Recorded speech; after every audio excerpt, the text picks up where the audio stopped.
మళ్ళీ ఏదైతే కొత్త డయాఫ్రమ్ వాళ్ళు 990 కోట్లతోటి మరి ఏదైతే మన 2024 డిసెంబర్లో డీవాటరింగ్ పనులన్నీ చేపట్టి మన 2025 జనవరి 18 నుంచి ఈ డీవాల్ నిర్మాణం ప్రారంభమైంది అధ్యక్ష.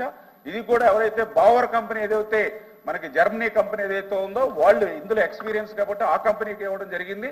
అంచేత ఏదైతే 2026 మార్చికి పూర్తవుతుందని వాళ్ళు నివేదిక ఇవ్వడం జరిగింది అధ్యక్ష. కానీ చంద్రబాబు నాయుడు గారు రివ్యూ చేసి 2025 డిసెంబర్కే ఆ డీవాల్ పూర్తి చేసేటువంటి విధంగా షెడ్యూల్ కూడా స్వయంగా పోలవరం వెళ్ళి చెప్పడం జరిగింది అధ్యక్ష. అంచేత 2025 డిసెంబర్ కల్లా ఈ యొక్క డయాఫ్రమ్ వాళ్ళు పూర్తి చేసేటువంటి విధంగా ఆ షెడ్యూల్ పనులు సక్రమంగా జరిగేటువంటి విధంగా బాధ్యత తీసుకుంటాం అధ్యక్ష. కూర్చోండి రామరాజు, కూర్చోండి మీకు కూర్చోండి. చెప్పాను అంత వివరంగా చెప్తే ఇంకా మీరు సాటిస్ఫై అయిపోతే ఎలాగా? అల్వాబి గారు కూర్చోండి రామరాజు. 1 minute. లేకపోతే ఎత్తకం రాక్ఫిల్ డ్యామ్ నష్టపోవడం వల్ల కానీ ఇప్పుడు డయాఫ్రమ్ వల్ల నష్టపోవడం కానీ టోటల్ ప్రాజెక్ట్ మీద కలిగిన నష్టం ఎంత అని నేను అడిగాను గౌరవ మంత్రి గారిని. అది నాకు సమాధానం చెప్పాలి మంత్రి గారు. చెప్తారు. అల్వాబి గారు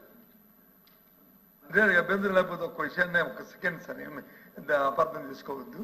నేను క్వశ్చనీర్లో నేను సెక్రటరీ కూడా కాదు. అంటే 2 సంవత్సరాలు సమయం వేస్ట్ అయింది అన్నారు కదా. 2004లో 2007లో దీన్ని ఫౌండేషన్ వేసిన తర్వాత 2014 వరకు కార్యక్రమం జరిగిన తర్వాత రాష్ట్ర విభజన జరిగింది. విభజనలో వచ్చి ఇది కేంద్ర ప్రాజెక్ట్ కింద దీన్ని తీసుకోవడం కూడా తీసుకున్న విషయాన్ని కూడా ప్రధానమంత్రికి తెలుసు, మంత్రి గారికి కూడా తెలుసు, సభకు కూడా తెలుసు. మరి 14 నుంచి 16 వరకు ఆ 2 సంవత్సరాలు అసలు ఒక ఇటుకు కూడా ఇకంటే 2 సంవత్సరాలు ఎందుకు ఖాళీ పెట్టారో మరి భగవంతుడికి తెలియాలి అధ్యక్ష. ఆ విషయాన్ని కూడా మంత్రి గారు ఇందాక అన్నారు కదా, 2 సంవత్సరాలు ఖాళీ పెట్టారు చూడలేదు. అందుకే ఈ 2 సంవత్సరాలు ఎందుకు ఖాళీ పెట్టారో మరి అది వారు దానికి కూడా సమాధానం చెప్తే బాగుంటుందని నా ఉద్దేశం అధ్యక్ష. ధన్యవాదాలు అధ్యక్ష. ఎందుకంటే కొద్దిగా మనము రాజకీయాల కారణాలతో కాకుండా కొద్దిగా దాని మీద స్టడీ చేసి మనం అడిగితే కొంచెం మంచిదని నా అభిప్రాయం అధ్యక్ష. ఏదైతే 2014లో మన ప్రభుత్వం వచ్చినప్పుడు ఆ రోజు ట్రాన్స్ట్రాయ్ అని అక్కడ ఏదైతే ఏజెన్సీ ఉందో అధ్యక్ష, అయితే ఆ ట్రాన్స్ట్రాయ్ ఆ యొక్క పనులు పూర్తి చేసేటువంటి పరిస్థితిలో లేనిటువంటి స్థితిలో మళ్ళీ ఆ వర్క్స్ ను క్యాన్సిల్ చేసి మళ్ళీ టెండర్స్ పిలిస్తే మళ్ళీ ఇంకా ఎక్కువ సమయం అవుతుందనే ఉద్దేశంతో 1కి 10 సార్లు మళ్ళీ సిడబ్ల్యూసి అంటే ఇదేమి రాష్ట్ర ప్రభుత్వం ఇండివిజువల్ గా నిర్ణయాలు తీసుకోవడానికి ఇండివిజువల్ గా డిజైన్ చేయడానికి మనకు లేదు అధ్యక్ష. ఏదైతే పోలవరం ప్రాజెక్ట్ అథారిటీ అదేవిధంగా సిడబ్ల్యూసి వాళ్ళు ఇచ్చినటువంటి గైడెన్స్ ప్రకారం వాళ్ళు ఇచ్చినటువంటి డిజైన్స్ ప్రకారం వాళ్ళు ఇచ్చినటువంటి డైరెక్షన్ ప్రకారం మనం చేయాలి.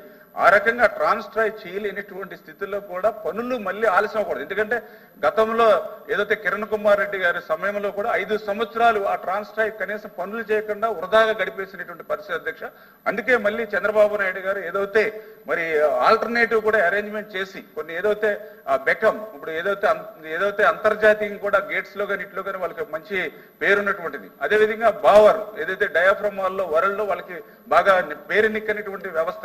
అంటే ఇట్లా ఏదైతే వరల్డ్ లో కొద్దిగా ఈ నిర్మాణంలో ఎవరికైతే ఎక్స్పీరియన్స్ ఉందో వాటిని అన్నింటినీ కూడా ఇంక్లూడ్ చేసి వాటిని పూర్తి చేశాం. ఇప్పుడు గౌరవ ఎవరైతే ఇప్పుడు మాట్లాడారో సభ్యులు మరి మేము పూర్తి చేసామని చెప్తున్నాం డయాఫ్రమ్ వాళ్ళు.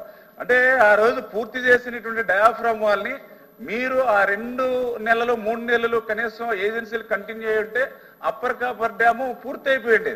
అప్పర్ కాపర్ పూర్తి అయిపోయి ఉంటే అసలు మీకు డయాఫ్రమ్ వాళ్ళకి మీద వాటర్ లేటువంటి అవకాశమే లేదు. అంచేత నేను ఆ ఉద్దేశంతో చెప్పడం జరిగింది. ఏదైతే ఆ 20% గ్యాప్ కనుక మీరు ఫిల్ చేసేసి ఉంటే ఇప్పుడు ఆల్రెడీ ఇప్పుడు పూర్తే ఉంది, అప్పర్ కాపర్ డ్యామ్ పూర్తే ఉంది. అందుకే ఇప్పుడు ఏదైనా ఫ్లడ్ కానీ ఇవి కానీ మనకు వచ్చేటువంటి పరిస్థితి లేదు. ఇప్పుడు వర్క్స్ జరుగుతూ ఉన్నాయి. అదే పరిస్థితి ఆ రోజు ఏజెన్సీలు కంటిన్యూ చేసి అధికారులు కంటిన్యూ చేసి ఉండుంటే అప్పర్ కాపర్ డ్యామ్ పూర్తి అయిపోయింది, డయాఫ్రమ్ ధ్వంసం అవ్వకుండా ఉండేది. ఇది నేను చెప్పడం కాదు, ఐఐటి హైదరాబాద్ అని చెప్పారు. మీరు కూడా అందుకనే బ్రీఫ్ గా చెప్పండి అని చెప్పలేదు కానీ కావాలంటే చదివితే అలా చెప్పారు. ఇది మానవ తప్పిదం, ప్రకృతి తప్పిదం కాదు, ఇటువంటివి భవిష్యత్తులో పునరావృతం చేయకుండా హెచ్చరించారు అధ్యక్ష. ఈ ఐఐటి హైదరాబాద్ అంటే ఇదేమి తెలుగుదేశం పార్టీ లేదా జనసేన బీజేపీ కాదు, ఐఐటి నిపుణులు చెప్పారు.